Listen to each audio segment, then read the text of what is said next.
दहशतवाद्यांना आम्ही सोडणार नाही, दहशतवाद संपत नाही तोपर्यंत लढाई सुरूच राहणार, हल्लेखोरांना योग्य शिक्षा मिळणार, केंद्रीय गृहमंत्री अमित शहा यांचा दहशतवाद्यांना थेट इशारा।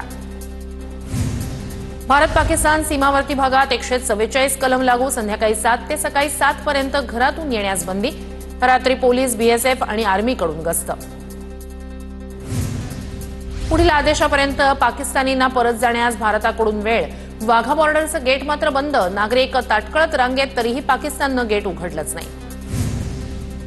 पाकिस्ताननं सकाळपासून अटारी बॉर्डरचं गेट उघडलंच नाही। अटारी बॉर्डरवर भारतातून पाकिस्तानात जाणाऱ्या नागरिकांची गर्दी, पाकिस्ताननं त्यांच्याच लोकांना एंट्री नाकारली। भारताकडून 23 मे पर्यंत पाकिस्तानसाठी हवाई क्षेत्र बंद, पहलगाम दहशतवादी हल्ल्यानंतर भारत आणि पाकिस्तानमधील तणाव वाढला। पाकिस्तानी जहाजांना भारताच्या समुद्रात बंदी, आगामी काळात पोस्ट सेवा देखील बंद करण्याचा विचार, सूत्रांची माहिती।